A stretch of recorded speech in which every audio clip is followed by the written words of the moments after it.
안녕하세요. 오늘 청년 모임이라고 해서 아주 홀가분하게 청년들하고 얘기할 생각으로 왔는데 머리가 희끗희끗한 청년들이 계셔서 내 생각하고 조금 다른데 그 마음으로 이 자리에 있습니다.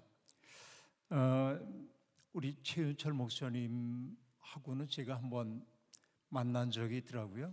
이걸 만남이라고 얘기할 수 있겠는지 모르겠는데 친밀하게 얘기한 건 아니고 목사님이 속해 있는 모임인 아드폰테스라고 하는 모임에 제가 강사로 간 적이 있고 그때 목사님 오셔서 아마 회중석에 앉아서 말씀을 들었고 저는 이야기를 전하는 입장이었습니다. 오늘 처음으로 말을 섞었다고 할까요? 불과 한 10여 분밖에 되지 않지만은 마음이 굉장히 안심이 됐습니다. 왜냐하면은 저하고 목회적 지향이 다르지 않은 분을 모처럼 만났기 때문에 그 짧은 시간 동안 이런 목사님이 있어서 참 좋다. 제 마음속에 그런 그 안심, 오늘 정말 내가 마음 편하게 얘기해도 좋겠구나 하는 생각이 마음에 들었기 때문에 목사님 참 감사합니다. 그리고 이 자리에 함께 하신 분들도 참 감사하고 특별히 이 시대의 청년들이 우리 시온성교회에 꽤 많이 모이고 있다는 얘기를 들었고 또 우리 청년들이 사뭇 진지하게 살아가려고 한다는 이야기를 들으면서 아주 고마운 마음이 커졌습니다. 목사님하고도 잠깐 얘기했는데 불과 몇 년 전만 해도 기독교인들을 향해서 세상 사람들이 굉장히 조롱했습니다. 기독교를 가리켜서 뭐 개독교라고 그러고 이런 그 조롱의 언사들이 있었습니다. 그 말을 들을 때마다 마음이 아프고 제가 농담을 하곤 했습니다. 요즘 젊은이들은 뭔가 좋으면 개자를 붙이더라. 개 좋아 그렇게 뭐 굉장히 좋으면 개 좋아 이렇게 얘기하기도 하던데 뭐 그런 거 아니까 농담으로 그런 얘기를 하기도 했는데요. 그러니까 굉장히 조롱하곤 했습니다. 그 무렵부터 나왔던 이야기가 우리가 가나안 신도라고 한 말들이 나왔는데 가나안을 뒤집으면은 안 나가인 거죠. 나는 하나님을 사랑하고 예수님을 사랑하지만은 교회는 나가고 싶은 생각이 없어. 왜냐하면 교회에 가 있으면 내가 위로를 받고 힘을 얻고 도전을 받는 게 아니라 정말 이 속에 화가 치밀어 오르고 그래서 난 안 나갈 거야. 이렇게 말하는 사람들이 제법 많아졌다. 이게 우리 시대의 슬픔 가운데 하나라고 얘기할 수 있겠습니다. 그러다가 이제 개신교에 대해서 사람들이 확 조롱하고 비판하고 그러다가 어떤 순간부터 더 이상 비판을 안 해. 그 얘기는 뭐냐면 언급할 가치조차 없다. 무시하는 거죠. 이 지경에 이르게 되었습니다. 최근 들어서 기독교가 또다시 사람들에게 호명되고 있습니다. 뭐냐면 테러 집단으로 뭔가 우리 사회의 불안을 자아내는 그런 집단처럼 그렇게 일부 기독교인들에 의해서 인식되고 있는 아주 엄중한 시대에 우리들이 지금 살고 있는 것이 사실입니다. 제 요즘의 느낌을 얘기하면 이렇습니다. 그냥 제 식으로 표현하는 거예요. 그렇게 아름다운 예수님을 그렇게 추하게 소비해도 되나? 저는 예수 그리스도라고 하는 분이야말로 우리가 이제 교리적으로 얘기하자고 한다면 예수님을 갈케돈 신조라고 하는 데서 이렇게 얘기합니다. 참 하나님이시고 참 인간이시라고 얘기해요. 베레 데우스 베레 호모 그렇게 말합니다. 그러니까 예수님은 우리가 믿는 하나님이시기도 하지만은 예수님은 동시에 참 사람이라는 거죠. 그 말 속에 담겨 있는 의미는 뭐냐면 마땅히 이 세상에 인간으로 태어났다고 한다면 예수와 같은 존재가 되는 것이 우리의 목표라고 하는 얘기일 겁니다. 예수적 존재.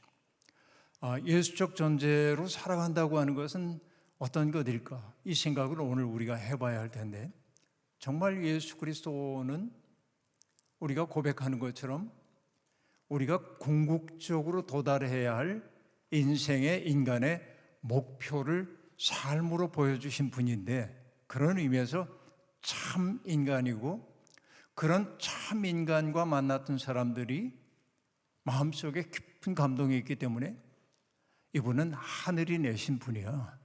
그런 의미에서 참 하나님 이렇게 고백하거든요. 그러니까 예수 믿는 사람들은 그 자리를 향해 가는 거예요. 순례자입니다. 나그네이기도 합니다. 그런데 오늘 예수를 믿는 사람들을 세상 사람들이 바라볼 때 뭐라고 얘기하냐면, 개신교인 하면은 배타적이고 고집스럽고 이기적이고 이런 인상으로 보고 있다고 한다면 뭔가 잘못되지 않았을까? 그렇죠? 이게 이제 가장 큰 문제 가운데 하나입니다. 또 하나는 이런 겁니다. 우리는 하나님 하면은, 하나님은 어떤 분이에요? 하나님을 명사로 이해할 수도 있지만은 하나님은 언제나 동사로 이해해야 합니다. 호렙산에서 모세를 만난 하나님이 당신의 이름이 뭡니까? 라고 묻는 모세에게 하나님은 나는 나이고자 하는 나다. 우리 개역성경은 뭐라고 해놨냐면은 나는 나다 이렇게 번역해놨는데, 나는 나다라고 하는 그 말을 히브리어의 의미로 번역하자고 한다면은 나는 나이고자 하는 나다. 어려운 말이죠. 근데 이 얘기를 풀어서 설명하면 어떤 얘기냐면, 나는 뭐라고 규정할 수 없는 존재예요. 나는 어떤 사건을 통해 너희들에게 나를 드러내는 존재야 라고 하는 뜻입니다. 이 말을 풀어 설명한 게 뭐냐면, 나는 너희의 조상의 하나님, 아브라함의 하나님, 이삭의 하나님, 야곱의 하나님이야 이렇게 얘기를 해요. 그러니까 아브라함의 삶의 이야기 속에 순간순간 개입해서 도와주시고 지켜주시고 이끌어 주셨던 그 하나님, 사건을 통해 당신을 드러내는 하나님이라는 거죠. 하나님 그런 분이에요. 근데 하나님이 하시는 특색이 있어요. 하나님의 성품의 특색이 있어요. 그 하나님의 성품의 특색은 뭡니까? 긍휼하신 분이고, 인자하신 분이시고, 인내력이 많으신 분이시고, 좀처럼 노를 품지 않으시는 분이라고 성경이 그렇게 얘기해요. 그럼 우리가 하나님을 정말 믿는다고 한다면 우리의 성품도 어떻게 바뀌어가야 합니까? 점점 우리도 긍휼해져야 하고, 인자해져야 하고, 화를 품지 않아야 하고, 그렇죠? 오래 참을 수 있어야 합니다. 그런데 어때요? 그렇게 아름다운 하나님을 믿는다고 하는 이들이 그런 하나님을 전혀 닮지 않았다고 한다면 뭔가 잘못되지 않았나 이게 오늘날? 그러니까 내가 하나님을 믿는다고 관념적으로는 생각했는데 하나님 아닌 다른 존재를 믿고 있었던 것은 아니지, 돌이켜봐야 된다는 얘기입니다. 이게 무서운 일이에요. 일평생 내가 교회 다니고 하나님을 믿고 예수님을 믿는다고 했는데 나중에 알고 보니까 그런 하나님이 없어. 내가 믿는 방식의 하나님이, 우리가 안다고 생각했던 예수님이 참 예수님이 아니야. 그럼 여러분 이게 얼마나 허망한 노릇입니까? 그렇죠. 그래서 우리는 정말 주의해야 하는 거예요. 제 요즘의 느낌을 얘기할 때 그렇게 얘기했잖아요. 사실 제가 여기만 보고 얘기하고 있는데 여기만 있는 줄 알았거든요. 내가 위를 쳐다보고 깜짝 놀랐어요. 저 위에도 저렇게 많으시고. 네, 고맙습니다. 네. 그러니까 그 예수를 믿는다고 하는 게 뭐냐면 다른 거 없어요. 요즘 내가 느낀 슬픔을 한마디로 얘기하면, 그렇게 아름다운 예수를 믿는다고 하면서 그 아름다운 예수를 이렇게 추하게 소비해?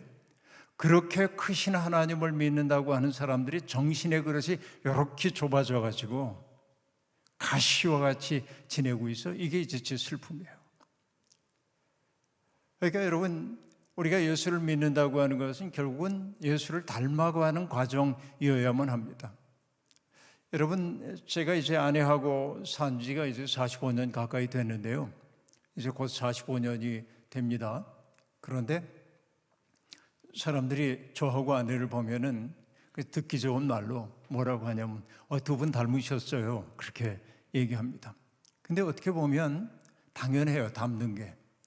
왜 당연하냐면 지난 45년 동안 우리는 같은 음식을 먹었고 같은 정서를 공유했어요.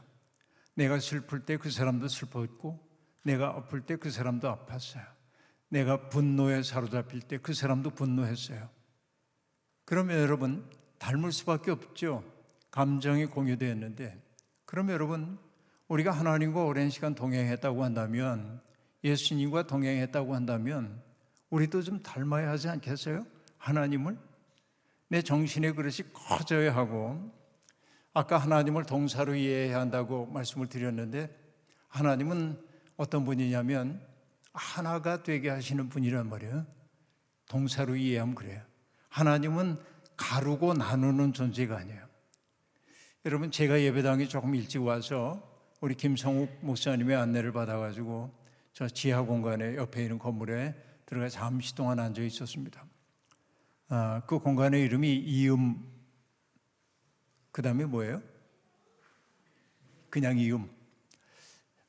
저는 그 이음이란 말이 참 좋았습니다. 왜? 세상은 갈라놓고 분열시키지만 하나님은 뭐 하는 분이에요? 연결하고 이어주는 분이에요. 성령이 하시는 일도 그런 겁니다. 성령이 오순절에 제자들에게 강림했을 때 그들이 했던 일은 뭐죠? 골방을 열고 나와가지고 세상 사람들 앞에 그리스도가 바로 우리의 구원자라고 선포하기 시작했고, 그 선포를 들은 사람들이 뭐 했다고 얘기합니까? 사람들이 함께 모여 기도하고 사도들의 말씀을 듣고 음식을 함께 나누고 재산을 공동체에 내놔서 필요에 따라 나누어 주었다라고 얘기합니다. 이전에는 전혀 무관했던 사람들이 성령의 능력 안에서 연결되어서 서로의 아픔과 슬픔을 공유하기 시작하고 그의 기쁨을 내 기쁨으로 삼기 시작하고, 이게 연결이에요. 성령이 하는 일은 연결하는 일이라고 얘기할 수 있겠는데, 바로 연결이 이음이죠. 커넥트하는 거니까, 그죠? 여러분, 여러 면에서 오늘 이 교회에 처음 왔습니다만 제 마음에 와닿은 부분들이 많이 있었어요. 근데 여러분, 이렇게 이제 얘기를 해보겠습니다. 기독교인들은 두 가지의 삶의 그 뿌리가 있어요. 에베소의 교회에 보내는 편지에서 바울 사도가 이렇게 얘기합니다. 에베소에 있는 성도들, 곧 그리스도 안에 있는 형제 자매들에게 문안 인사를 드립니다. 이렇게 말하는데, 거기에서 두 가지를 얘기하는데, 엔 에페소라고 얘기하는데, 엔 에페소라는 게 에베소라고 하는 장소를 얘기하고 있어요. 또 하나는 뭐라고 얘기하냐면 그리스도 안에 있는 엔 크리스토, 그렇게 얘기해요. 모든 신자들은 두 가지의 뿌리를 가지고 있어요. 하나는 뭐냐? 에베소로 상징되고 있는 자기의 삶의 여건입니다. 자, 여러분, 이 세상에 존재하는 모든 분들은 저마다 자기의 삶의 조건을 가지고 있어요. 이 세상에 태어날 때 하나님하고 혹은 부모님하고 계약을 맺고 오신 분 계십니까? 이 자리에 혹시? 나는 남자로 혹은 여자로 태어날 거예요. 나는 아버지나 어머니의 경제적 능력이 이 정도는 돼야 된다고 생각합니다. 조건 못 들어주겠다고요? 그럼 저는 안 태어날래요. 여러분, 이런 적 없죠? 그러니까 내 의사와 아무 상관없이 나에게 생명이 주어졌습니다. 이런 것들은 뭐냐면 운명적인 거예요. 바꿀 수 없는 일들입니다. 그렇죠? 그리고 여러분 보면은 어머니 아버지하고 나와의 관계도 내가 의무의로 해소할 수가 없어요. 그거는 그냥 주어진 관계이기 때문에 그렇습니다. 형제 자매의 관계도 그럽니다. 내가 대한민국에 태어났다고 하는 것도 바꿀 수 없는 일들입니다. 바로 이것이 엔 에페소라고 얘기하는 우리의 삶의 조건들이에요. 그러니까 여러분, 지혜로운 사람은 어떤 사람이냐면 자기에게 주어져 있는 삶의 조건을 자기의 삶으로 받아들일 마음이 있는 사람들이라고 얘기할 수 있습니다. 언제나 다른 사람 바라보면서 저 사람은 부모 잘 만나가지고선 이렇게 살고 있는데 난 그러지 못해. 내 인생에 도움되는 게 아무것도 없어요. 저 사람은 살기 좋은 스위스 혹은 덴마크, 핀란드, 스웨덴 이런 데서 태어났는데 난 어쩌자고 여기 태어나가지고 이 드라마틱한 한국에 살고 있나. 아무리 얘기해봐도 그 아무 소용없어요. 바꿀 수 없는 일들이기 때문에 그렇습니다. 그게 가장 지혜로운 인생이라고 하는 게 뭐냐면, 여러분, 라이놀 니버라고 하는 사람이 드렸던 기도입니다만, 긴 기도인데 앞에 세 마디가 굉장히 유명한 기도가 있어요.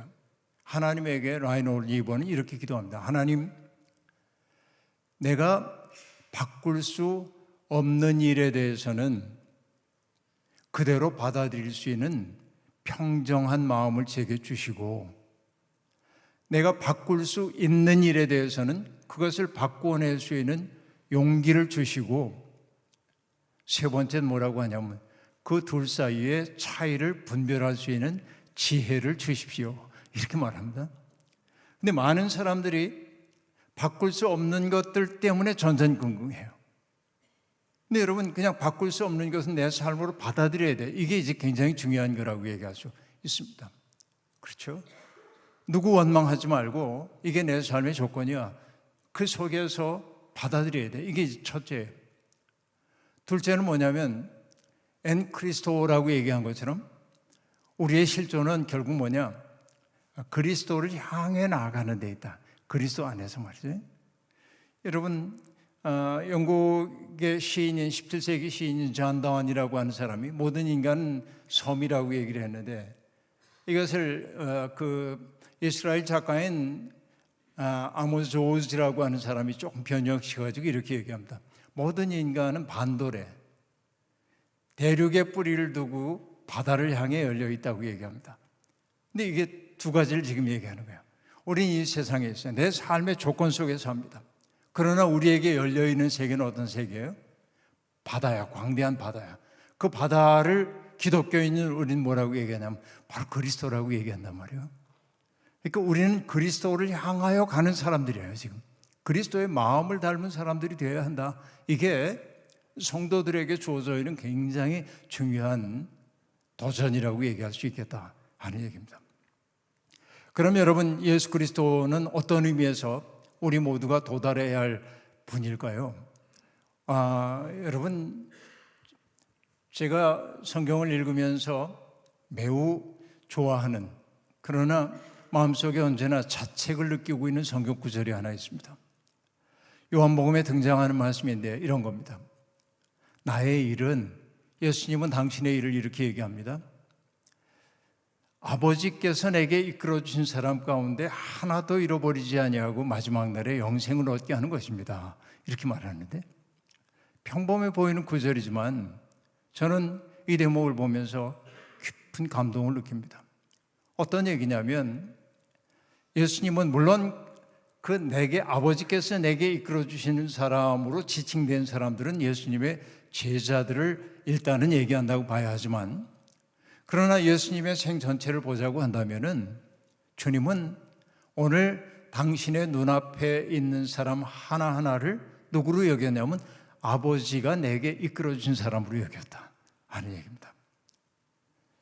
마치 톨스토이가 인간은 무엇으로 사는가라고 하는 책에서 가장 중요한 때는 지금이고, 가장 중요한 일은 지금 요구받는 일이고, 가장 중요한 사람은 내 앞에 있는 사람이라고 얘기했던 것처럼, 예수님은 바로 그런 삶을 살았던 건데, 내 앞에 있는 사람을 누구로 여겼냐면 아버지께서 내게 이끌어준 사람으로 여겼다.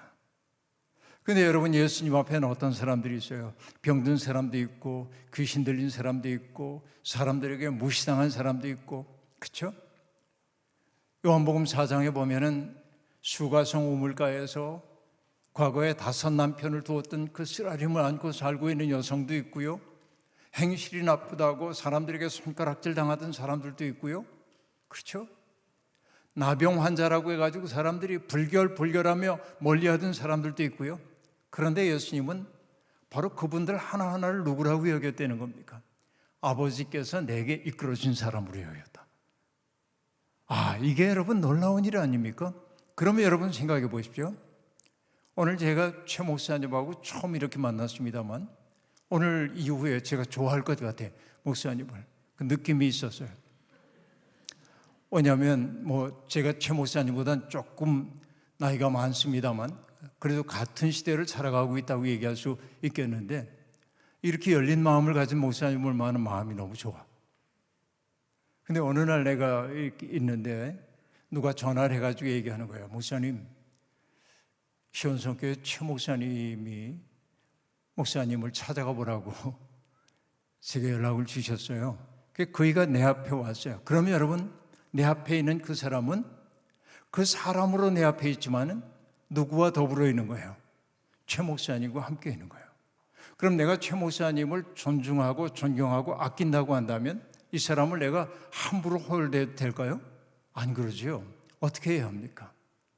내가 최 목사님 대하는 것처럼 대해야 될 거 아닙니까? 그렇죠. 예수님은 바로 자기 앞에 있는 사람들 하나하나를 하나님이 내게 소개해 준 사람으로 여겼단 말이죠. 그리고 그 사람에 대한 무한 책임을 느꼈다 하는 얘기입니다. 여러분들에게 조금 낯선 접근일는지 모르겠습니다만은 유대계 철학자인 임마누엘 레비나스라고 하는 사람이 있는데, 그는 타자의 얼굴, 나하고 전혀 관계없는 사람이라고 해도 그 타자의 얼굴이 나로 하여금 도덕적인 사람이 되도록 한다, 이렇게 만들고 있는데, 그러니까 내 앞에 있는 사람 하나하나가 뭐냐면 당신은 어떤 사람인가를 우리에게 묻고 있다는 거예요. 이게 참 중요한 거예요. 그러니까 오늘 고통을 겪고 있는 그 사람들을 바라보면서 예수님은 그 사람 하나하나에게 내가 줄 수 있는 최선의 선물이 뭘까를 생각하며 그들에게 뭔가를 주었단 말이죠.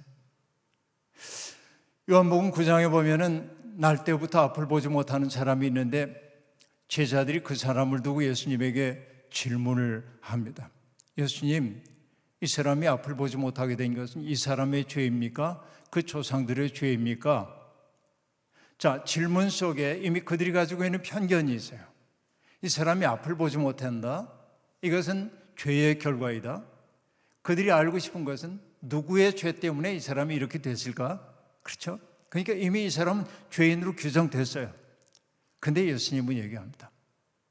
이 사람의 죄도 아니고 조상들의 죄도 아니다. 하나님이 하시려는 일을 드러내려는 것이다 하고 말합니다.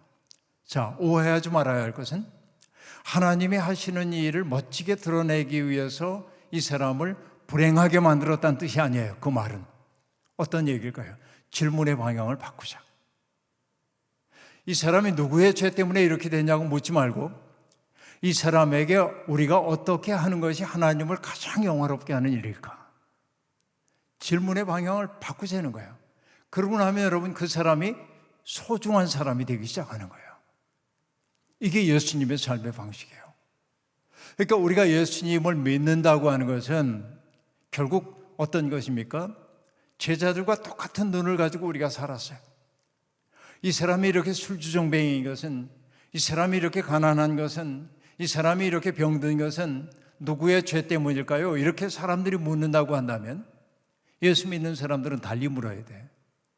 우리가 이 사람을 어떻게 대하는 것이 하나님을 기쁘시게 하는 일일까? 예수님은 언제나 그런 질문을 가지고 사람들을 대하기 시작했다. 이 말을 조금 다른 말로 표현하면 요한복음 10장 10절에서 예수님은 이렇게 말씀하시거든요. 선한 목자에 대한 이야기를 하면서 당신은 선한 목자로 이 세상에 왔대. 내가 이 세상에 온 것은 양들로 하여금 생명을 얻고 또 얻어 풍부하게 하기 위하다라고 얘기합니다. 그러니까 예수 그리스도는 당신의 사명을 뭐라고 얘기했냐면 사람들 속에 생기를 불어넣어서 자기의 생명을 한껏 살아가도록 만드는 게 당신의 일이라고 느꼈단 말이죠. 여러분, 우리가 예수 믿으면 좀 그래야 되지 않겠어요? 그러니까 예수 믿는 사람들의 표징이 뭐가 돼야 되냐면 그 사람 만나면 내 속에 생기가 생겨나야 돼. 제가 자주 인용하는 시 하나 있는데요, 정현정 선생님의 비스듬이라고 하는 시인데, 세상 사는 게 다 그렇다고 얘기하면서 우리가 뭔가를 기대지 않고 살 수가 있나요? 시인은 그렇게 얘기해요. 우리는 기대는 게 많죠. 많은 걸 기대. 근데 시인은 이렇게 얘기합니다. 저 공기를 비스듬히 기대고 있는 나무를 보세요. 나무조차도 공기를 기대고 있다. 이게 시적 심상입니다. 우리는 기대는 게 많은데 기대는 게 맑기도 하고 흐리기도 하니 우리 또한 맑기도 하고 흐리기도 하는 것이죠. 비스듬히 다른 비스듬히를 바치고 있느니요 라고 말하는데, 가만히 생각해 보면 기가 막힌 얘기입니다. 우리는 기대는 게 많아요. 혼자 살 수가 없어. 사람 인자 여러분 쪽에서 보면 이렇게 이제 쓰여질 텐데, 비스듬히 기대고 있는 모습이란 말이죠. 인간이라는 게. 그러니까 인간의 존재, 성경이 얘기하고 있는 인간 존재의 근본이라고 하는 건 뭐냐면 너 없이는 나도 없다예요. 이게 인간론이에요. 자, 여러분, 하나님이 아담이 굉장히 쓸쓸해하는 모습을 보고 하나님께서 아담을 돕는 짝을 만들어줘야겠다 하고 맨 처음에 하셨던 게 흙을 빚어가지고 동물들을 만들어 아담 앞에 이끌고 오거든요. 그런데도 아담은 동물들의 이름은 붙여주면서도 표정이 좋지가 않아. 그러자 하나님이 이렇게 생각합니다. 얘가 만족하지 못하는구나. 어떻게 하면 얘를 기쁘게 할까? 그러다가 하나님은 상상력이 풍부한 분이거든요. 아담을 깊이 잠들게 한 다음에 갈비뼈 하나를 뽑아가지고 하와를 만드셨어요. 여러분, 여기에 주의해야 할 건 갈비뼈 하나를 뽑았다고 하니까 많은 못난 남자들이 여성은 남성에게 종속적 존재다. 왜냐하면 갈비뼈에서 나왔으니까 어깨 아래야 이렇게 얘기하는데요. 이건 무식한 얘기입니다. 그런 남성들에게 여성들이 이렇게 얘기하십시오. 질문을 하는 거예요. 하나님이 아담을 뭘로 만드셨지? 하고 질문하세요. 답은 뭡니까? 흙으로 만드셨어요. 아담의 이름은 흙을 뜻하는 아다마라고 한 말에서 나왔어요. 그러나 여성은 뭐로 만들었어요? 뼈로 만들었어요. 본 차이나처럼. 그래서 여성들이 오히려 훨씬 더 강해, 남성들보다. 이건 비신학적 발언입니다. 그냥 신학적 농담을 지금 하고 있는 거예요.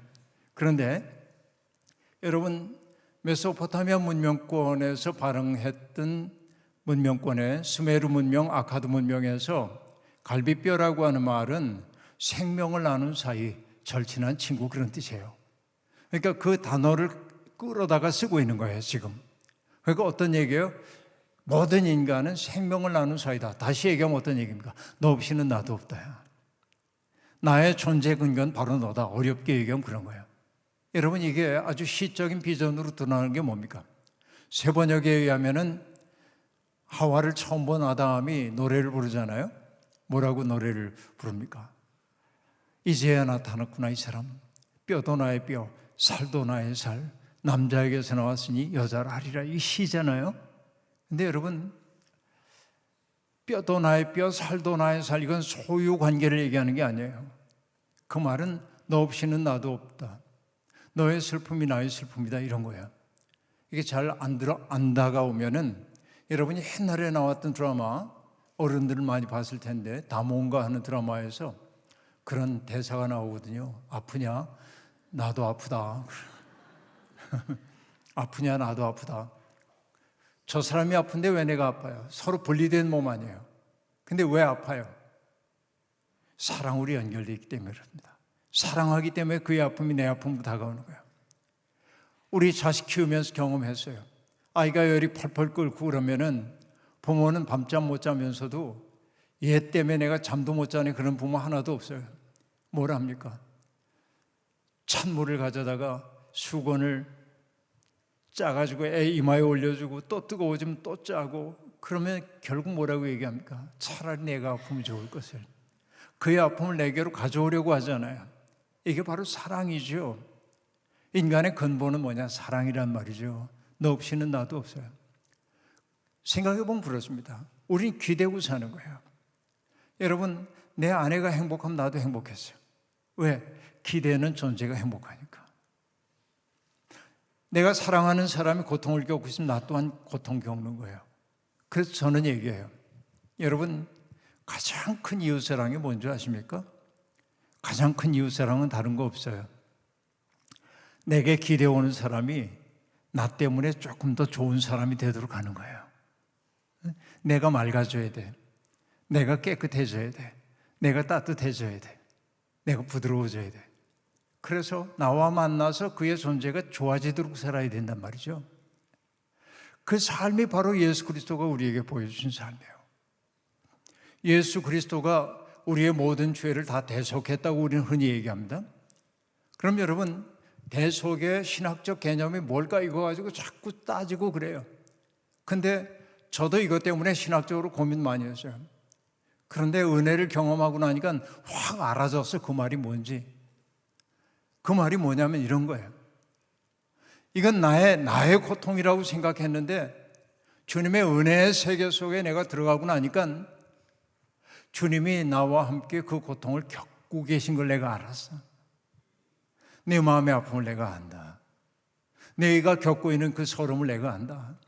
그걸 그냥 당신의 것으로 가져가신 거예요, 예수 그리스도가. 그래서 히브리서는 그것을 뭐라고 얘기합니까? 우리에게 있는 대제사장은 우리의 연약함을 체휼하지 못하시는 분이 아니시오라고 말합니다. 오늘 여러분이 겪고 있는 모든 아픔을 예수님은 당신과 무관한 것으로 여기지 아니하고 있는 그대로 팍 안았단 말이죠. 바로 그것을 교리화한 것이 뭐냐면 예수 그리스도의 피의 공로로 우리가 구원함을 받았다라고 한 말은 그거예요. 그것을 어떤 교리적인 언어로 보지 말란 말이죠.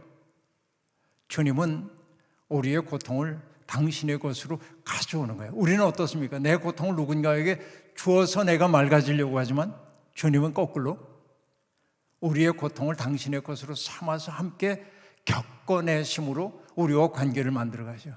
그걸 뭐라고 그래요? 사랑이라고 그래요. 그러니까 우리가 예수를 믿는다고 하는 건 그 마음을 우리가 배우기 시작해야 되는 거예요. 그 마음이 내 속에 들어오게 될 때 여러분 어떠냐면 놀랍게도 마음속에 기쁨이 생겨나는 거예요. 이것을 주님은 뭐라고 얘기했냐면 내가 주는 기쁨은 세상이 주는 기쁨과 같지 않아. 그 기쁨이 우리에게 있을 때 세상 사람들이 얘기하고 있는 행복의 조건이 내게 없다고 그래도 내가 비참하게 안 느낀단 말이에요. 왜? 내가 그 큰 하나님의 사랑 속에서 하나님의 그 생명에 동참하는 사람이 된다고 한 그 근원적 기쁨이 내 속에 들어왔기 때문이란 말이죠. 저는 이 시대를 바라보면서 오늘 청년들의 현실을 바라보면서 안쓰러운 마음이 들 때가 아주 많이 있습니다. 왜? 뭐 3포 세대니 N포 세대니 이렇게 세대 규정하는 그 자체가 우울해요. 그리고 많은 제가 생각해봐도 그렇습니다. 이전에 우리 젊을 때는 어떠냐면 지금 우리가 이렇게 어려운 시대를 살고 있지만은 우리가 이만큼 노력하면 여기까지 갈 수 있을 거야.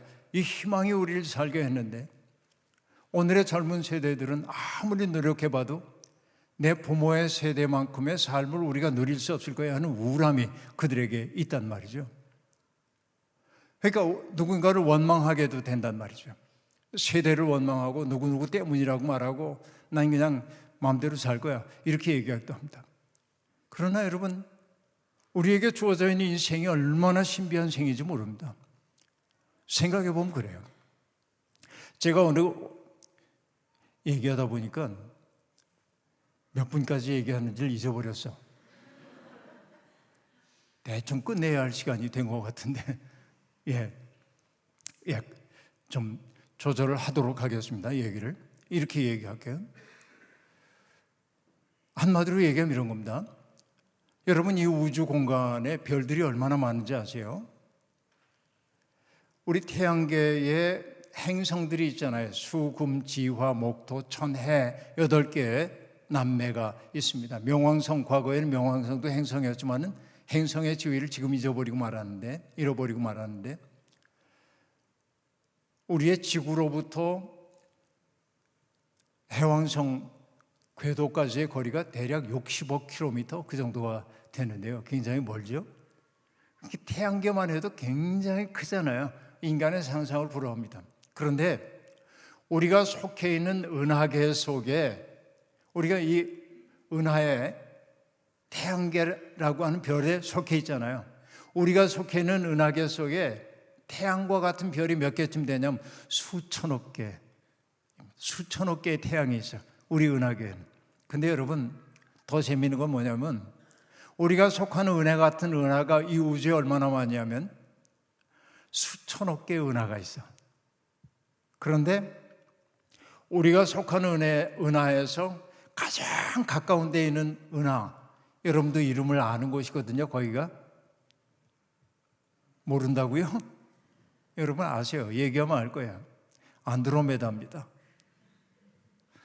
엉뚱한 소리 하는 사람 보면 제가 안드로메다에서 왔나? 그러잖아요. 안드로메다에서 올 수가 없어요. 왜? 우리가 속한 은하계로부터 가장 가까운 안드로메다의 중앙에서 중앙까지의 거리가 얼마큼이냐면 빛이 250만 년 가야 도달할 수 있는 거리입니다. 이게 가장 가까운 은하예요. 그런데 그런 은하가 수천억 개가 있어, 이 우주에. 그런데 여러분, 이 광대한 우주 가운데서 어딘가에 지적 생명체가 있을 거라는 예측은 해요, 과학자들이. 그런데 인간의 어떤 과학기술로도 아직까지 우주로부터 어떤 생명의 흔적도 찾은 적이 없어요. 그 말은 뭐냐면 이 지구라고 하는 행성이, 항성도 아닌 별도 아닌 지구라고 하는 행성이 우주적 기적이야. 이게 여기에 물이 흐르고 봄이 되면 새싹이 피어오르고 그리고 우리 같은 존재가 있고, 이것은요 우주적 기적이라고 얘기할 수 있어요. 그러면 여러분 그 얘기는 뭔지 아세요? 이 자리에 있는 여러분 하나하나가 어마어마한 기적이에요. 근데 그 기적이 왜 이 세상에 온 줄 아세요? 우리가 이 세상에 있는 까닭을 뭐라고 얘기합니까? 하나님이 우리를 창조하셨어 라고 얘기해요. 하나님이 왜 우리를 창조하셨어요? 당신의 일을 하라고 부른 거예요. 그러니까 여러분, 이 자리에 있는 분 한 분 한 분은 세상적으로 보면 가난한 분도 있고 부유한 분도 있습니다. 많이 배운 분도 있고 그렇지 못한 사람도 있어요. 세상을 끝없이 평가하고, 그렇죠? 자를 가지고 잽니다. 그러나 하나님의 입장에서 보면은 뭐냐면 하나님은 모든 사람들을 뭐라고 얘기합니까? 나는 꿈이 있어서 너를 이 세상에 보냈어. 나는 너와 더불어 하고 싶은 일이 있어. 그 말은 이 자리에 계신 모든 분들이 하나님의 꿈이라고 한 얘기예요. 잊지 마십시오. 여러분 모두가 하나님의 꿈입니다. 그렇게 작은 존재가 아니에요. 사람들이 우리를 보고 넌 뭐 인류대학도 못 나왔잖아 그렇게 얘기하는지 몰라도 아니요. 크게 보면 별 문제 아니요. 그건. 왜? 세상의 그런 기준에 따르면 나는 조금 뒤처질는지 몰라도 뭐야? 나는 하나님의 꿈인데 하나님이 나와 더불어 하시고 싶으신 일이 있다는데, 그렇죠? 이게 얼마나 놀라운 일입니까? 내 삶이 기적이라고 하는 사실을 잊지 말고 살았으면 좋겠어요. 여기 연세 드신 어르신들도 있습니다만은 아유 우리 같은 게 무슨 꿈을 꿔. 근데 여러분이 이 자리에 여전히 머리가 휘어지고 건강이 약화됐는데도 존재하는 까닭이 뭔지 아십니까? 하나님이 여러분과 더불어 하시고 싶은 일이 있기 때문에 그렇습니다. 그러면 여러분 연세 드신 분들이 우리가 뭘 해요? 학생들 가르칠 수도 없고 찬양대도 못 쓰고 뭐 교회 봉사도 하지 못하고 아무것도 할 수 없는데요. 여러분 어려움을 겪는 사람을 보며 웃어주는 것만 해도 큰일입니다. 그냥 하나님 저 젊은이가 낙심하지 않고 살아가게 해주세요. 화살기도 날리는 것도 큰일입니다. 누군가를 바라보면서 그냥 미소 보여주는 것도 큰일입니다. 그러니까 여러분의 행위 하나하나가 하나님의 일이라고 생각하고 살자는 말이죠. 그런 삶의 가장 중요한 태도가 무엇입니까? 오늘 본문에서 얘기했어요. 이방인의 집권자들은 은인 행세하기를 좋아하고 사람들을 힘을 가지고 강압하려고 한다. 그러나 나를 따르는 너희는 그러면 안 돼. 뭘 해야 돼? 인자가 이 세상에 온 것은 모든 사람을 섬기기 위해 온 것처럼 다스리는 사람은 섬기는 사람으로 자기를 인식해야 되는데, 우리가 이 세상에 온 것은 뭐냐? 대접받으려고 온 게 아니에요. 섬기기 위해 왔단 말이죠. 그 마음을 가지고 살게 되면, 여러분 그 마음 가지고 살게 될 때 우리는 아까 얘기한 대로 엔 에페소라고 얘기했지만 엔 시온성 그렇게 얘기합시다. 우리가 시온성 교회라고 하는 곳에 있어. 동시에 우리의 마음은 어디를 향해 간다고요? 엔 그리스도를 향해 가는 거예요. 그리스도를 향해 가는 우리의 여정이 건강하게 될 때 뭐냐면 내 속에 그런 기쁨이 있게 될 때 주변에 있는 사람들에게도 평화를, 생명을 안겨주는 사람들이 될 수 있단 말이죠. 이 꿈을 여러분의 가슴에 품고 살 수 있기를 간절히 기원합니다. 자비로우신 하나님, 부족한 종을 이곳에 보내셔서 우리 시온성교회 성도들과 더불어 특별히 젊은이들과 더불어 하나님의 말씀을 나누게 해주시니 감사합니다. 예수를 믿는다고 하는 것이 얼마나 가슴 벅찬 일인지, 주님을 알고 주님이 앞서 걸으셨던 그 길을 따라 걷는다고 하는 것이 얼마나 놀라운 기적인지를 새삼스럽게 생각해 봅니다. 세상은 끊임없이 우리를 짓누르고 우리를 벼랑 끝으로 내몰기도 하지만 주님은 언제나 우리 곁에 계시면서 내가 너와 함께 있다, 내가 너의 아픔을 안다, 내가 너의 설당이 되어주마 말씀해 주십니다. 그러기에 우리는 어려움 속에서도 찬양하며 단식을 넘어 기뻐하며 인생을 살 수 있습니다.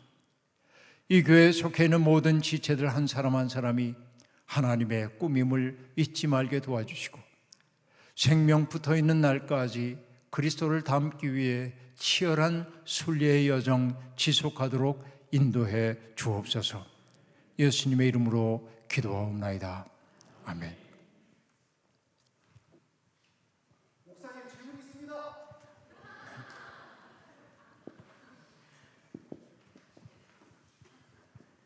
네, 안녕하세요.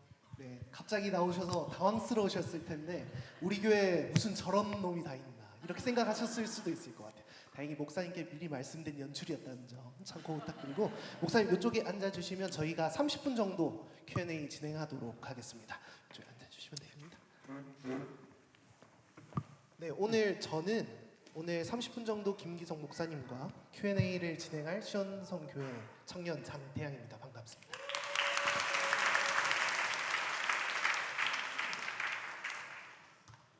네, 오늘 진행은 미리 작성해 주신 질문들이 있어요. 청년들이 작성해 주신 질문들이 있는데 그 질문들 중에서 몇 개를 선정해서 진행을 할 예정이고, 이 외에 궁금하신 사항들이 있으시면 뒤쪽 시간이 남을 경우에 저희가 몇 가지 받을 수 있도록 시간을 확보하려고 합니다. 그래서 질문을 미리 작성해 주시고 메모해 주시면 그 이후의 시간에 저희가 질문을 받을 수 있을 것 같습니다. 그러면 간단하게 저희 그 시온성 교회에 처음 오셨을 때 혹시 분위기가 어땠는지, 오늘 말씀 전하시면서 어땠는지 한번 말씀해 주시죠. 예, 이런 질문이 제일 촌스러운 질문입니다. 외국 사람들에게 한국 인상 어땠어요? 이렇게 남의 눈을 통해 나를 확인하고 싶어하는 그런 일종의 오리엔탈리즘 이라고 생각하는데, 근데 솔직하게 얘기하면은 이음이라고 하는 공간도 좋았고, 또 자꾸 얘기해서 미안합니다. 목사님과 만남이 너무 좋아서 제 마음이 활짝 열렸어요. 좋은 교회라는 생각이 듭니다. 네, 감사합니다. 네, 대신해서 제가 받은 것 같아서 너무 기분이 좋네요. 네, 그리고 저희가 그러면 가벼운 질문부터 저희가 진행할 텐데 몇 가지 주제가 있어서 그 주제들로 질문 진행해 보겠습니다. 그 목사님께서 작년에 이제 정식적으로 그 목회는 은퇴하시고 이제 이후에 이제 강연도 하시고 그 사역도 하시고 계신데, 혹시 지금 은퇴하시고 나서 가장 크게 바뀐 점이 있다면 혹시 어떤 게 좀 바뀌셨을까요?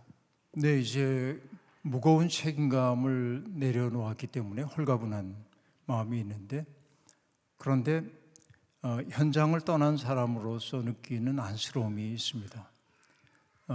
특히 젊은 목회자들, 우리 후배 목회자들이 아주 어려운 여건 속에서 목회를 해야 하는 상황인데, 가만히 있어도 교회가 성장하던 시절에는 조금만 애써도 눈에 띄는 결과들이 나타났는데, 지금은 정말 애써봐도 현상 유지하기 어렵고, 그런 시대에 내가 무능한 게 아닌가 하는 그런 자책감 같은 게 들 수도 있는데, 전혀 그러면 안 되고, 저는 이렇게 얘기합니다. 세상에는 두 종류의 교회만이 있는데, 큰 교회와 작은 교회가 있는 게 아니라 살아있는 교회와 죽은 교회가 있을 뿐이다. 그리스도의 정신이 살아있다고 한다면 그 교회는 살아있는 교회이고, 그리스도의 정신이 없다고 한다면 제 아무리 커도 그건 진정한 교회라고 얘기할 수가 없다 하는 생각이 들고요. 그래서 그냥 제가 지방도 다니고 그러면서 느끼는 게, 세상의 개신교회를 바라보는 시선이 사뭇 맹맹하지만 정말 좋은 목회자들과 좋은 신자들이 개신교회에 많다. 이렇게 애쓰는데, 이렇게 거룩한데 희망은 거기에 있다는 생각이 듭니다. 작년에 경상남도 아주 공벽진 곳에 갔는데 거기 분들이 그런 얘기 들려주었습니다.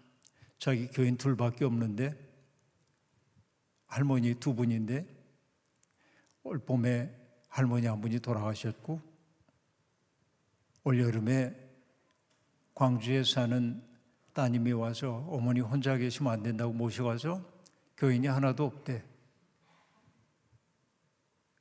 그러니까 자기 내외만 예배를 드린대. 근데 그분이 그렇게 얘기하는 거야. 그래도 이 마을을 떠날 수가 없습니다. 왜? 할머니, 할아버지들이 저를 너무 찾아서요. 필요할 때마다. 그러니까 정상적 목회가 아닌 것처럼 보이지만은 가장 낮은 자리에서 섬기고 있기 때문에 그게 거룩함이구나 하는 생각이었어요. 살아있는 교회, 교회는 없지만 거기 살아있는 교회가 있구나. 그래서 희망이 있습니다 하는 말씀을 드리고 싶어요. 네, 역시 의문에도 현답을 해주시는 목사님 너무 감사합니다. 그러면 두 번째 질문인데요. 저희가 이건 사실 제 개인적인 조금 욕망이 좀 담겨 있습니다. 평상시에 하나님과 동행하시는 삶을 살기 위해서 목사님께서 꾸준히 하시는 습관이나 약간 꿀팁 같은 게 있으실까요?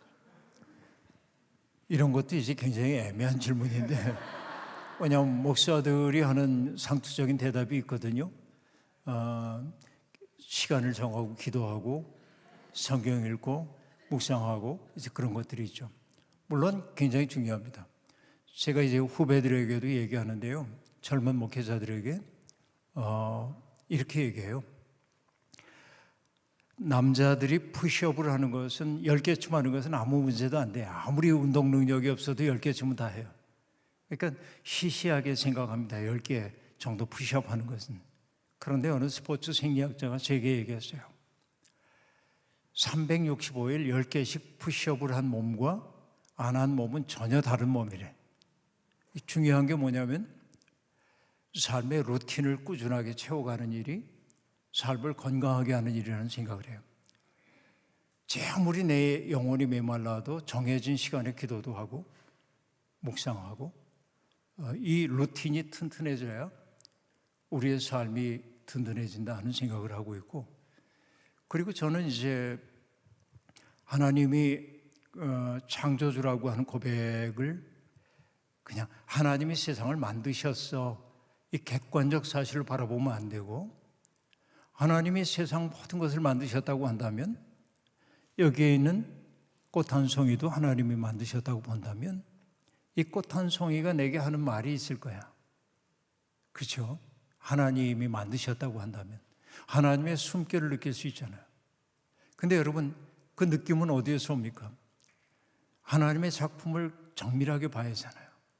우리가 나태주 시인의 풀꽃이라고 하는 시를 알고 있는데요. 그렇죠? 자세히 보아야 아름답죠. 오래 바라봐야 사랑스럽죠. 너도 그렇다. 그죠? 이렇게 시가 된단 말이에요. 근데 그 시가 우리에게 들려주는 바는 뭡니까? 사람들은 자세히 안 봐요. 흘끗흘끗 봅니다. 특히 오늘날 디지털 시대에는 그럽니다. 수없이 내 앞으로 다가오는 정보를 재빠르게 보지 않으면 내가 뒤처지는 것처럼 보여요. 계속 정보를 봐야 돼. 그러다 보니까 어디 머물질 못해요, 우리 마음이. 그러나 인간의 성숙함이라고 하는 건 뭐냐? 어딘가에 마음을 머물러 둘 때란 말이죠. 자세히 봐야 돼. 오래 봐야 돼. 그 시인의 나태주 시인은 바로 우리 문명의 역상을 보여주고 있는데 사람들은 누구도 자세히 안 봐요. 여기에는 형제를 오늘 처음 만났는데 그냥 바라보면서 잘생겼다 못생겼다 이렇게만 본단 말이에요. 잘생겼어요. 근데 자세히 오랫동안 바라본다고 하는 것은 뭐죠? 바라보면 사랑해요. 누군가를 바라보는 건 사랑해요. 사랑의 특색은 뭐냐면 그를 위해 시간을 아낌없이 쓰는 거예요. 사랑은 시간을 사용한 데서 등장하는 거예요. 이게. 그러니까 오늘 우리 시대에 가장 필요한 것들이 있다고 한다면 뭔가를 자세히 보고 그 속에서 하나님의 숨결을 느낄 수 있는 것인데, 저는 하루 중에 가장 기뻐하는 시간이 산책하는 시간입니다. 운동하기 위해 막 이렇게 걷는 거 말고 해찰하는 거지. 이렇게 너 거기 있었구나 보고 고맙다, 장하다. 흐르는 물을 바라보면서 와, 기적이 내 앞에 흐르고 있네. 어느 유대인의 기도문이 있단 말이에요. 우리는 기적들 사이를 맹인처럼 스쳐 지나갑니다 라고 말하는데, 세상이 기적이란 말이에요. 이게 저는 그걸 보아내기 위해 애를 쓰는데, 그런 눈을 가진 사람을 누구라고 하냐면 시인이라고 그래. 그러니까 모든 사람은 시인이어야 돼. 그래서 칼릴 지브란이라고 하는 분이 얘기하죠. 예수를, 그분은 모든 사람을 시인이게 하는 시인. 예수의 마음에 접속되면 자세히 보고 사랑하게 되는 거예요. 예, 그렇게 살려고 했습니다. 모두가 저희가 예수님의 마음을 가지고 하는 시인이 되셨으면 좋겠습니다. 너무 좋습니다. 그러면 다음 주제로 넘어가 볼 텐데요. 이번에는 사회생활과 관련된 질문을 조금 해보도록 하겠습니다. 저희가 두 가지 사연을 조금 들고 왔습니다. 그래서 두 가지 사연인데, 첫 번째는 직장 상사의 갑질과 관련된 내용인데, 이 갑질 저희가 조금 어떻게 대응해야 될지, 그리스도인이라면 뭔가 괜히 좀 참아야 될 것 같고, 그리고 말해야 되나 말아야 되나 이런 고민들이 계속 있는데, 이런 생각들에 대해서 혹시 목사님은 어떻게 조금 지혜롭게 할 수 있으면 좋을지. 질문이 어렵죠, 죄송해요. 그건 뭐 누구에게나 쉽지 않은 일인데, 예를 들어서 우리가 갑질하는 사람을 보고 다 용서해야 돼 하고 얘기하는 건 말은 쉽지만 쉬운 일이 아니죠. 왜냐하면 그 사람만 보면 이렇게 소름이 돋고 가슴이 턱 막히는 것 같고, 그런 사람이 있는데 어떻게 내가 평안해지겠어요? 그러니까 그런 경우에는 자기 마음을 잘 살펴야 돼. 일단 내가 이 사람 때문에 힘들어하고 있구나. 그런데 스스로 생각을 해봐야 돼요. 이 사람이 나를 힘들게 하는 건 사실인데 내 삶이 이 사람에 의해 규정돼야 돼? 나는 이 사람이 내게 야기하는 문제보다 훨씬 크잖아. 그 생각. 신앙이라고 하는 게 뭐냐면, 저는 이렇게 이제 늘 얘기하는데요. 어떤 일이 내게 닥쳐올 수가 있어요. 내가 전혀 예기치 않았던 어떤 일이 닥쳐오면 그 일이 내 눈앞을 다 가려. 온통 이것만 보여요.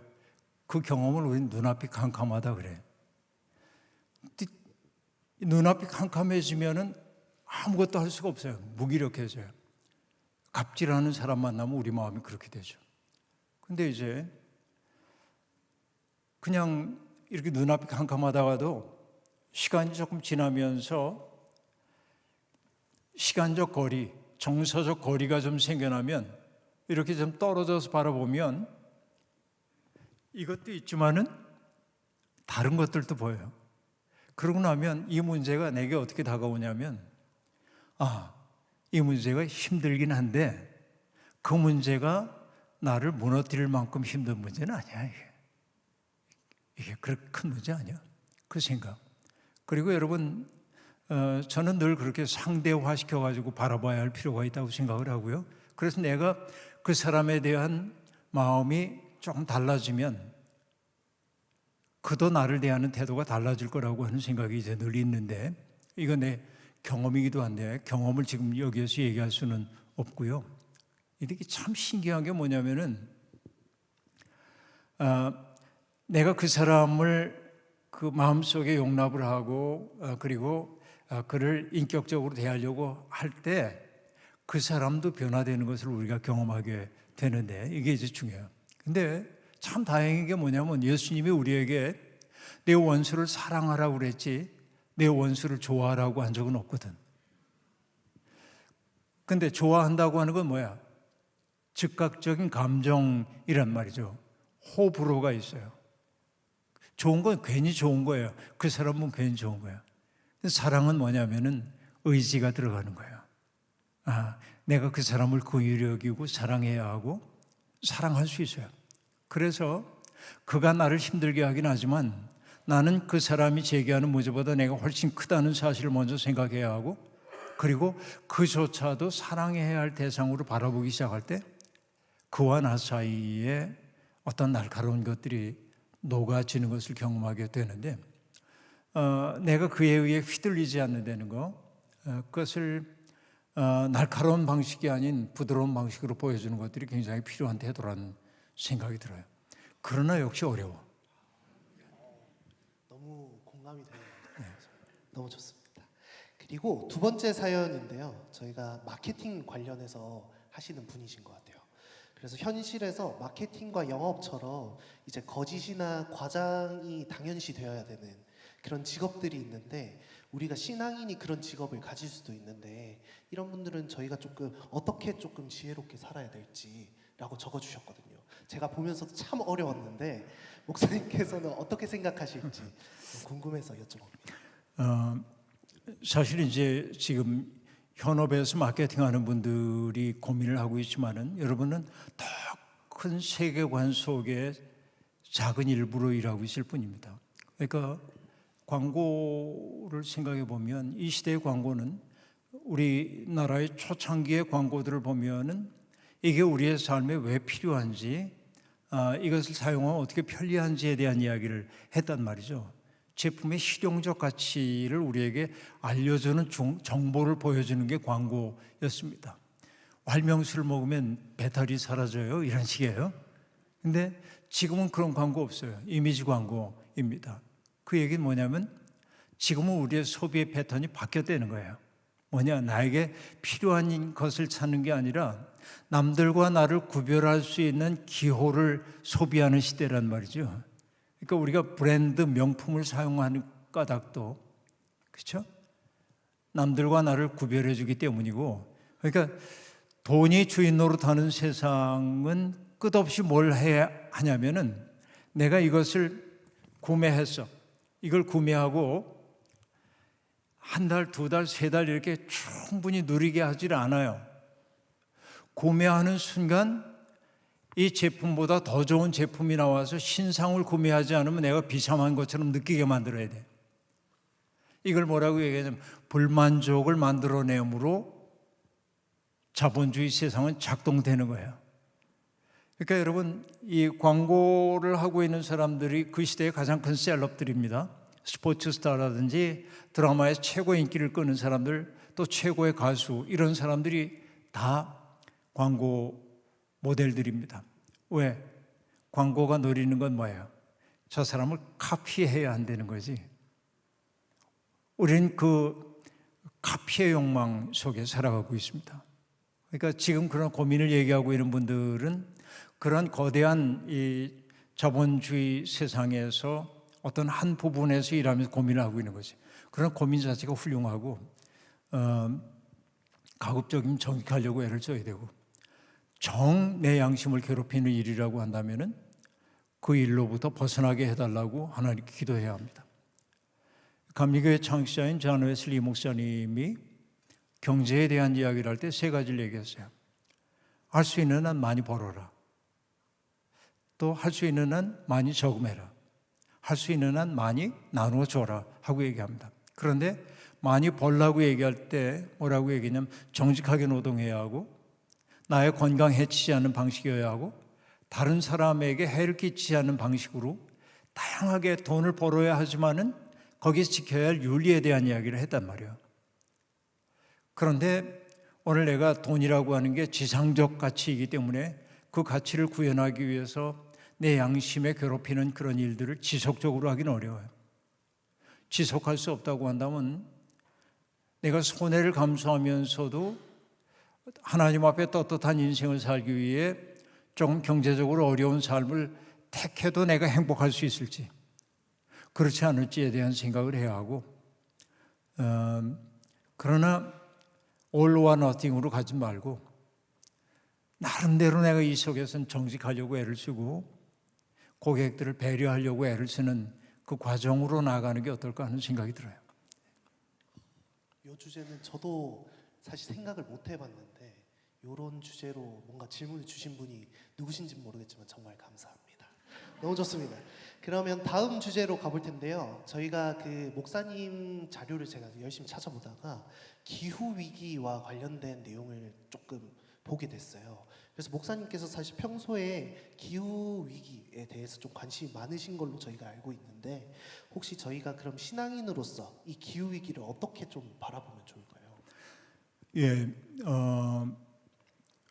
지금은 이제 제6의 멸종 시대가 온다고 얘기를 하고 있는데, 지금은 이제 우리가 지질학적 시간으로 얘기하면 홀로세 말기라고 얘기하는데, 어떤 과학자들은 지금을 뭐라고 하냐면 안트로포신이라고 얘기하는데, 안트로포라고 하는 건 인류를 뜻하고 신, 어떤 시기를 뜻하는 것인데, 인간의 활동 때문에 지구가 결정적으로 어떤 변화를 입게 되었다라고 하는 것이 안트로포신이라고 하는 얘기입니다.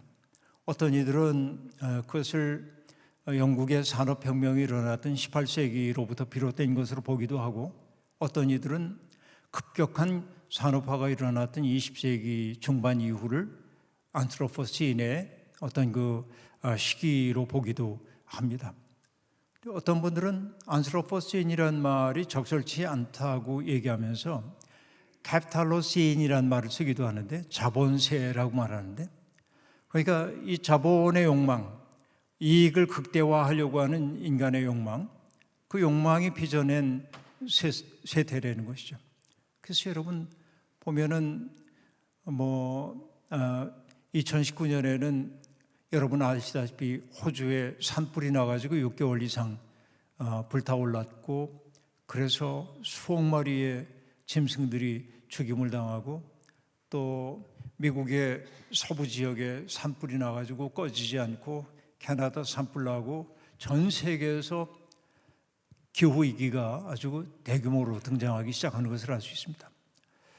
지구상에 축적되어 있는 우주 에너지들이, 우주로부터 들어왔던 에너지들이 지구에서 밖으로 나가야 하는데, 화석연료를 사용했기 때문에 만들어진 온실가스 때문에 들어왔던 그 에너지들이 나가지 못해서 점점 축적되고, 축적됐던 에너지들이 흘러가다가 어떤 특정한 장소에서 탁 터지면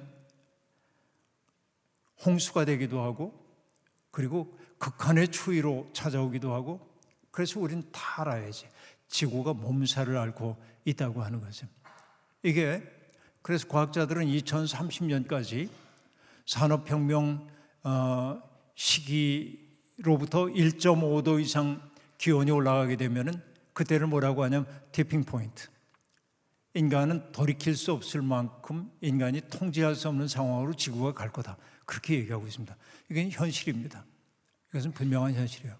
근데 여기에서 사람들이 갖고 있는 태도들이 있습니다. 어떤 태도들이냐면, 문제는 이렇게 큰데 우린 너무 연약해가지고 할 수 있는 일이 아무것도 없어. 그래서 옛 생활을 지속하는 거예요. 그냥 가는 대로 가는 것입니다. 또 하나는 뭐냐면 기독교인들의 태도이기도 한데, 세상이라는 게 장차 멸망할 도성인데, 장망성인데 굳이 세상을 구하려고 할 게 뭐 있어? 주님한테 가면 그만이지. 이런 태도가 있어요. 근데 세 번째 태도도 있어요. 어떤 태도냐면, 결국은 인류 역사에서 보면은 인류 역사에 수없이 많은 위기가 있었지만은 인간의 과학기술이 결국은 그런 문제를 해결했기 때문에 과학자들이 이런 문제를 해결할 거야 라고 하는 근거 없는 낙관론에 사람들이 기대기도 합니다. 그 모든 이 세 가지의 태도가 뭐냐면, 나는 지금의 삶의 방식을 지속할 거야 라고 하는 거야. 그러나 지금식의 삶의 방식은 지속 가능하지 않습니다. 이미 아까 얘기한 대로 청년들의 삶이 그 부모 세대의 삶보다 나아질 가능성이 없는 세대에 도래한 거죠. 지금 우리 마이너스 성장 이미 하고 있잖아요. 우리도 그런 형편 속에 가고 있습니다. 심각합니다. 이때 우리들이 기후 문제에 관심을 가져야 하는 까닭은 아까 얘기한 그대로입니다. 하나님이 창조주래요. 그리고 창조주이신 하나님이 우리에게 부탁한 것이 뭐냐면은 이 세상을 잘 돌보라는 거예요. 그러니까 하나님이 우리에게 맡겨주셨어요. 근데 우리는 돌보지 못했어요. 지금은 정말 울면서 참회해야 할 때입니다. 이 시대에 두 가지 삶의 방식이 등장합니다. 하나는 뭐냐면 헌팅 트로피를 얻기 위한 삶인데 대박담론입니다. 그냥 건강한 노동을 해가지고 월급 받아가지고선 아껴 써서 이렇게 모아가지고 잘 살긴 이미 글렀어. 이게 그러니까 뭐 해야 되냐면 주식 투자라든지 비트코인 투자를 하든지 로또를 사든지 그래가지고 한 방에 인생은 한 방이야. 이걸 뭐라고 하냐면은 사냥감을 추구하는 헌팅 트로피. 트로피라는 게 이런 트로피 말고 박제해 놓은 거 그걸 얻는 삶의 방식이 있어요. 그러나 여러분 우리의 삶은 뭐가 되어야 되냐면 정원사의 삶이어야 합니다. 정원사는 뭡니까? 항상 기르는 식물에 물 줘야 되고 전지해 줘야 되고 끝없는 노동을 해나가는 거거든요. 그러니까 정말 지금부터 우리가 해야 할 일은 뭐냐면 하나님이 맡겨준 세상을 우리가 온전히 치유하지 못하더라도 우리가 치유하기 위해서 할 수 있는 일을 다 하게 될 때 하나님은 오병이어의 기적을 일으켜 주셨던 것처럼 우리의 그런 노력을 보고 우리를 치유해 주실 거야라는 믿음을 갖고 가야 되지 않을까 그 생각해 봅니다. 네, 오늘도 플라스틱을 쓰는 저를 돌아보며 다음 질문으로 넘어가겠습니다. 네, 그 다음 질문은 기후 위기와 관련해서 빠지지 않는 것이 사실 채식주의라는 개념인데 저희가 성경에도 적혀 있지만 뭐 레위기에는 어떤 고기를 먹지 말며 이런 것들도 내용이 적혀 있었던 것도 기억이 나면서 그 고기를 먹는 거에 대한 부담감을 느끼시는 분들이 조금씩 늘더라고요. 그래서 혹시 이 채식주의에 대해서는 또 어떻게 생각하시는지 궁금하고요. 예, 육식을 먹지 마세요라고 얘기 못하고 마시잖아요. 저도 이제 저는 고기를 약간 먹는데 하루에 40g 많이 먹어야 40g 이하로만 먹습니다.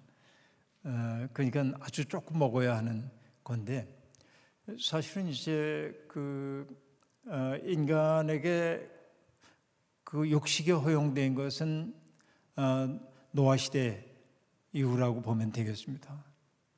그렇죠? 이렇게 봐야 할 텐데 육식의 문제가 아니라 사실은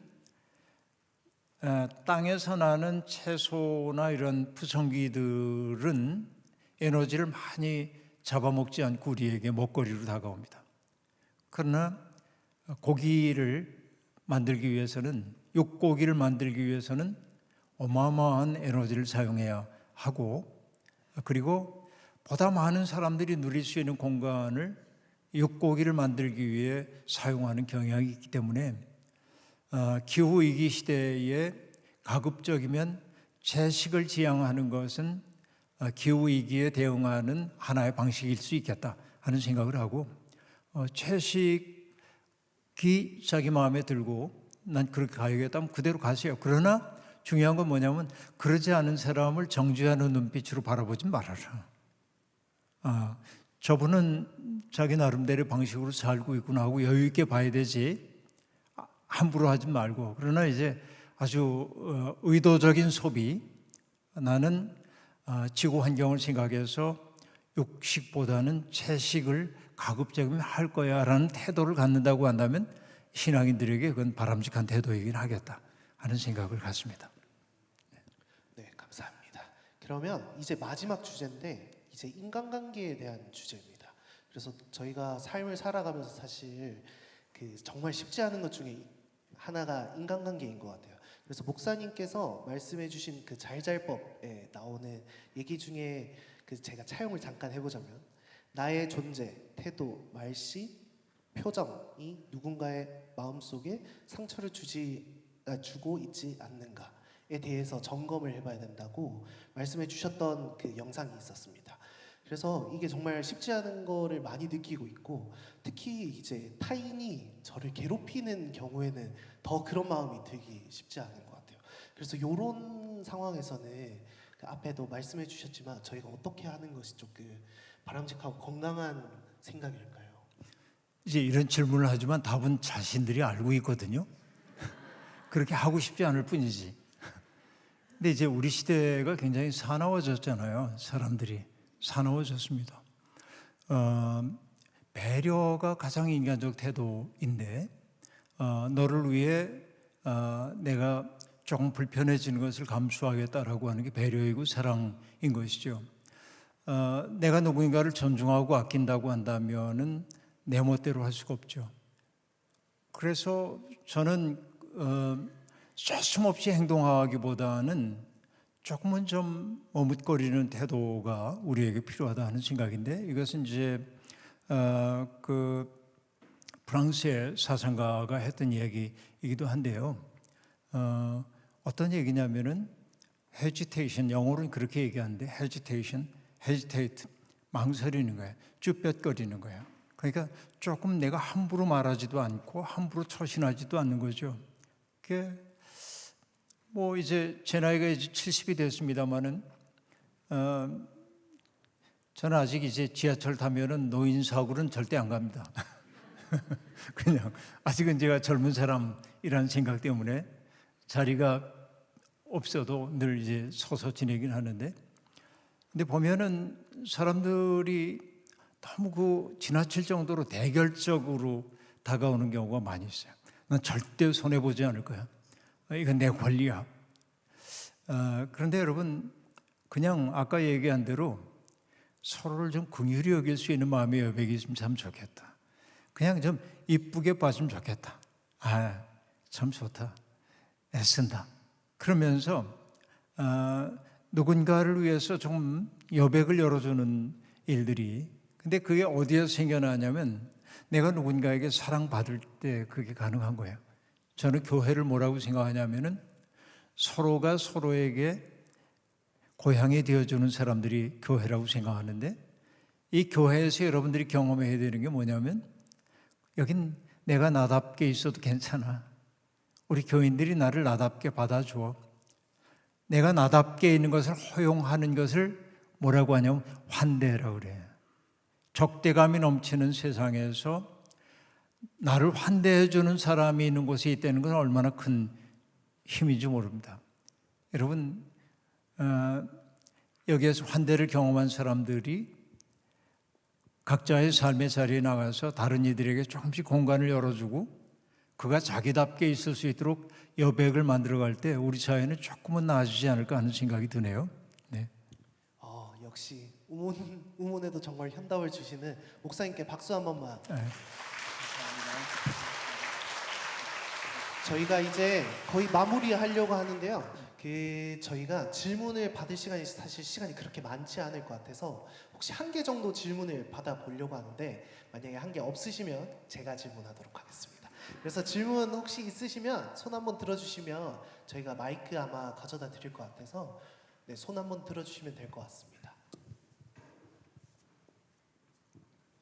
네, 앞쪽에.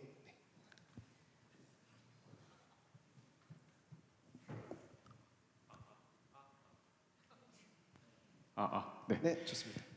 저희 청년 헌신 예배인 만큼 우리 이제 결혼을 준비하고 있는 앞에 있는 저희 사회자분들 이제 결혼을 준비하고 있거든요. 결혼을 준비하고 있는 청년이나 그리고 저희가 이제 신혼부부 목장이 새로 생겼어요. 그래서 신혼부부 목장도 굉장히 부흥을 하고 있는데, 신혼부부나 아니면 결혼을 준비하고 있는 청년, 그리고 이제 연애를 하는 그 청년들에게 해주시고 싶으신 말씀 있으시면 부탁드리겠습니다. 가장 실질적인 그런 이야기군요. 요즘 결혼식에 가보면 이제 주례 없는 결혼식도 제법 많고, 그런 걸 보면서 약간 안타까운 생각이 들기도 해요. 저는 사실 이제 한 존재가 또 다른 하나의 존재를 만난다고 하는 건 신비한 사건입니다. 근데 독일의 순교자인 디트리 보네포 목사님이 그런 얘기를 했습니다. 내가 누군가를 사랑하고 애정을 느끼는 것은 인간의 선택이에요. 결혼은 하나님의 선물이래요. 근데 결혼이 그 결혼의 핵심은 어디에 있냐면 서약입니다. 목사님의 주례자가 아니에요. 서약이에요. 근데 서약할 때 우리는 그렇게 얘기하잖아요. 옛날 문구에 보면은 뭐 당신이 건강할 때나 약할 때나 기쁠 때나 슬플 때나 뭐 얘기하다 끝에 검은 머리 파뿌리 되도록 그렇게 함께 할 것을 맹세합니다. 그리고 그걸 지켜간단 말이죠. 그 얘기는 뭐냐면은 사랑의 본질이라는 것은 책임을 지는 거예요. 서로에 대해서. 근데 우리가 결혼 서약을 할 때 이렇게 안 하잖아요. 당신의 매력이 유지될 때까지 사랑하겠습니다. 당신이 내가 원하는 만큼 돈을 벌어올 때까지만 우리의 관계가 유효합니다. 그렇게 얘기 안 하거든. 사랑의 본질은 뭐냐? 매력이 아닙니다. 매력부터 시작되지만 책임을 지려는 마음입니다. 함께 모험을 떠나는 과정이에요. 어떤 모험? 더 큰 일치를 향한 모험을 떠나는 거예요. 사랑이라는 것은. 그러니까 연애하는 이들도 쉽게 만나고 쉽게 헤어지는 이런 그 시대의 풍조가 있기는 합니다만 물론 만나고 헤어지고 그럴 수 있습니다. 그러나 인생을 함께 할 사람들을 만난다고 하는 것은 그냥 그가 가지고 있는 외적 조건들을 바라보면서 나하고 맞겠는데 이런 게 아니에요. 에릭 프롬이라는 사람이 The Art of Loving이라고 하는 책에서 사랑을 네 가지로 얘기하죠. 하나는 뭐냐면 돌봄이에요. care. 내가 너를 돌봐주는 거야. 돌보지 않은 사랑은 없어요. 두 번째는 뭐냐면은 존경입니다. respect 하는 거예요. 사랑의 본질이에요. 존경해야 돼. 무시해가며 사랑하는 거 없어요. 이 존재가 내 앞에서 무한히 소중한 존재임을 인식해야 돼. 세 번째가 뭐냐면은 responsibility 하고 말하는데 책임이에요. 아까 얘기했던 책임이라는 게 뭐냐면 responsibility라고 한 그 단어는 response라는 말에서 나오죠. response는 뭐예요? 응답하는 거예요. 그의 요구에 내가 응답하는 게 책임이에요. 책임질 수 있어야 돼. 네 번째는 뭐냐면 knowledge, 지식입니다. 그걸 알아야 돼. 내가 내 아내하고 45년을 살아왔지만 아직도 내 아내 알지 못해요. 다 몰라요. 그 사람도 나 몰라요. 틀림없이. 그러니까 죽을 때까지 우리는 서로 알아가야 돼. 그게 사랑이에요. 그러니까 그런 멋있는 사랑들 좀 하면 좋겠습니다. 제가 너무 하고 싶었던 질문인데 해주셔서 너무 감사합니다. 그러면 마지막으로 그 이제 사실 오늘 얘기해주신 여러 가지 주제들이 있었는데 이런 주제들에 대해서 목사님의 책을 포함해서 저희가 혹시 책을 추천해 주신다면 어떤 책을 읽어보면 좋을까요? 이런 질문을 제일 싫어합니다. 왜냐하면 책 추천해달라고 하는 이들은 대개 책을 안 읽는 이들인 경우가 많기 때문에 그러합니다. 왜냐하면 책을 읽는 사람들은 자기가 읽어야 될 책이 뭔지를 알기 때문에 그렇습니다.